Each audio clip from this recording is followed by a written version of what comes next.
Madam President, Senator from Florida. I request consent to lift the quorum call. Without objection. Madam President, I am rising today to speak about the Takata airbag recall and the continued need for urgency in this area. Last week, the National Highway Traffic Safety Administration announced that they currently had, now this figure will just blow your mind, 19 million vehicles and 23 million airbags under recall. And so far, the completion rates for this recall are not very good. There's a national completion rate of some 22%, and for states like Florida, where there is high heat and humidity, that is suspected as part of the reason that the components break down, the completion rate is just under only 30%, meaning that people are not taking their cars in to fix the problem that causes the recall in the first place.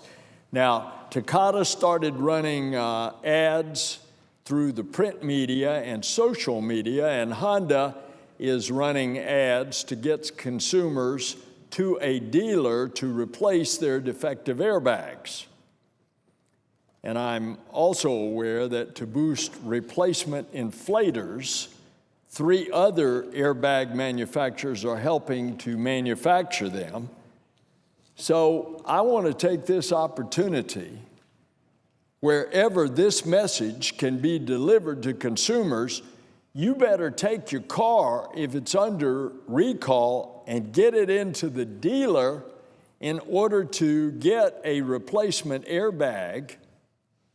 Otherwise, you are walking around with, in effect, a grenade in the middle of your steering wheel or your dashboard. Now, I want to show you, Madam President, what this thing is. This is, I ask consent, Madam President, that I be allowed to show a number of items in the Senate to illustrate what I'm talking about airbags. Without objection. To the members of the Senate, this is a deflated airbag that has already been exploded. If you can see, this part is the center of the steering wheel. In this case, this happens to be a Honda. Here's the H. And this would be sitting right in front of you in the steering wheel. And of course, when you have an accident, if it's of sufficient impact, it's going to cause the airbag to inflate, and this is designed as a lifesaver. But this is the explosive device inside the airbag. And the gases in there that are ammonium nitrate, the compound in there that is ammonium nitrate, if it is defective, when the explosion occurs, the hot gases that are released from the compound come out through these little holes around the side, and that then inflates this airbag. But what has happened and has caused almost 20 million cars to be recalled is the fact that the hot gases are exploding in this device with such force that is causing the metal to break and to come out in the inflated bag with such force, tearing through the bag, as this particular bag has a big hole in it. Well, it's here, and I just saw it, and now I can't find the hole. Right here. Here is the hole that the metal has come out. And what this is doing is it's like a grenade exploding in front of you in your steering wheel, and it's like shrapnel going into the people that are driving or either in the passenger seat with the dashboard airbag.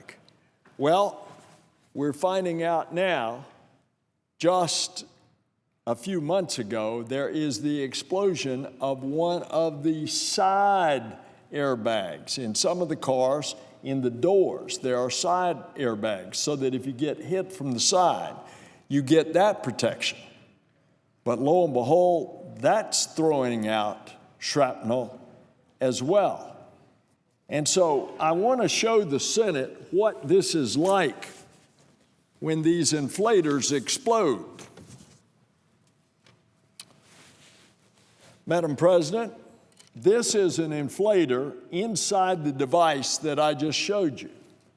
All right, this is, and this is a blow up by the Battelle Institute for the National Highway Traffic Safety Administration. This is a blow-up photograph of the inflator starting to inflate, and what it's supposed to do is shoot the gases out here, which inflates that bag that I showed you. But look what's happening. It is being ruptured in the side, throwing out metal, and look what it looks like under very fast photography, that these metal fragments are coming out, what otherwise should have been just gas coming out to inflate the bag. And let me show you what one of those pieces of metal looks like.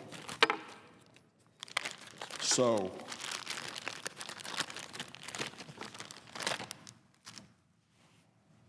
that is a shard of metal that is part of that inflator. Can you imagine that thing hitting you in the neck? Well, that's what happened to one of my citizens in Florida in the Orlando area. She ran into a fender bender in a cross section at a traffic light. And lo and behold, when the police got there, they found her slumped over the wheel. And the first thing was, they thought it was a homicide because her neck was slashed. Come to find out what happened, it was a piece of metal like this that had lacerated her neck and cut her jugular vein. So too, another one of my constituents, a fireman, a big hulking guy, the kind that will pick you up if you are disabled in a house that's burning down and carry you out safely to save you.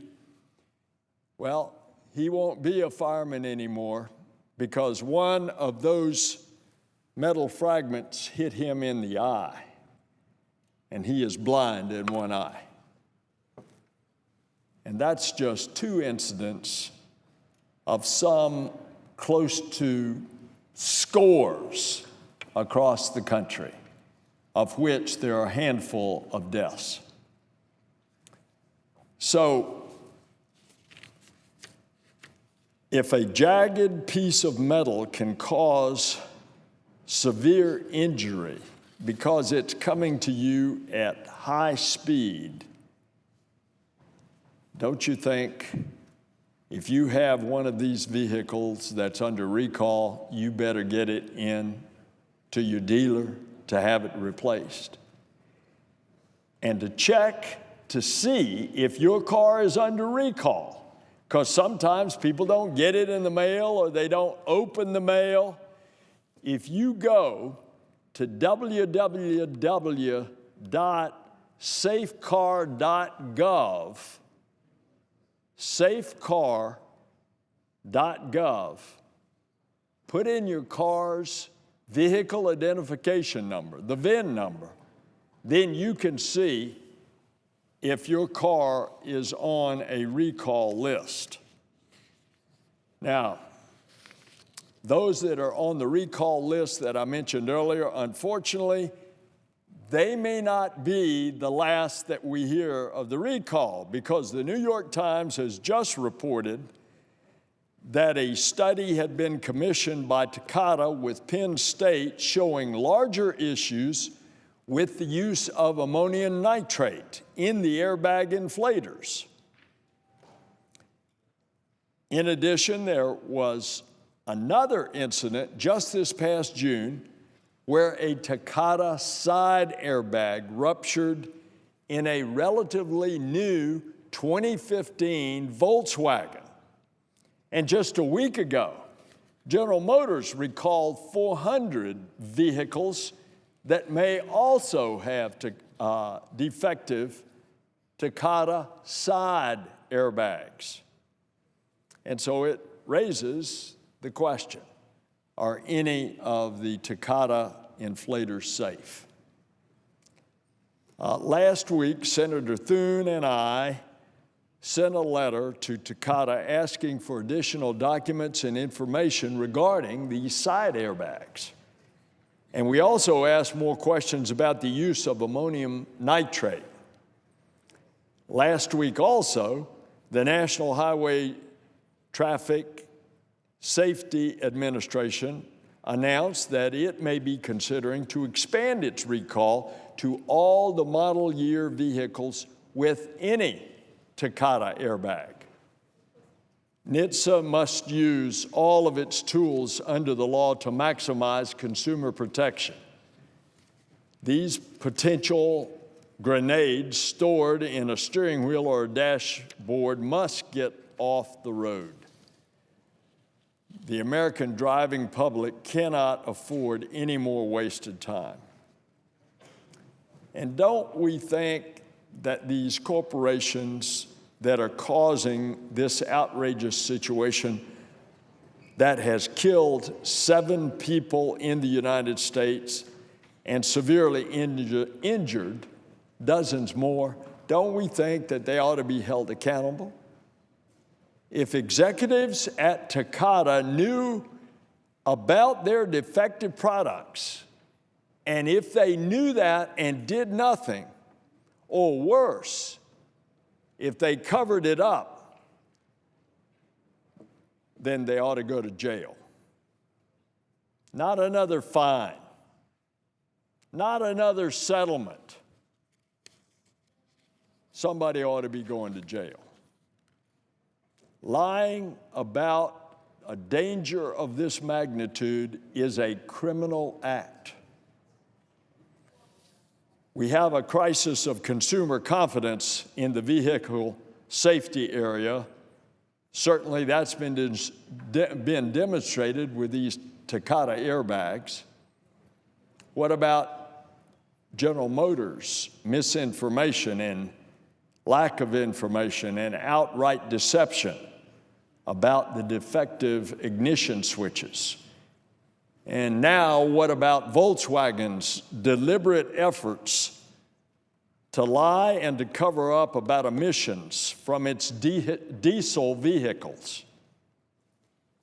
A week ago, I sent a letter to the chairwoman of the Federal Trade Commission asking them to crack down on Volkswagen's unfair and deceptive practices in connection with its clean diesel vehicle claims. Well, today I received a response, and the chairwoman of that Commission told me that they are investigating the claims against Volkswagen, also investigating along with the Department of Justice and the Environmental Protection Agency. And in her response, she said, quote, "No reasonable consumer would knowingly purchase a vehicle that he or she could not legally drive." I agree. Don't we all agree? And so it's time to get tough and to hold these folks and these corporations accountable. Madam President, I yield the floor.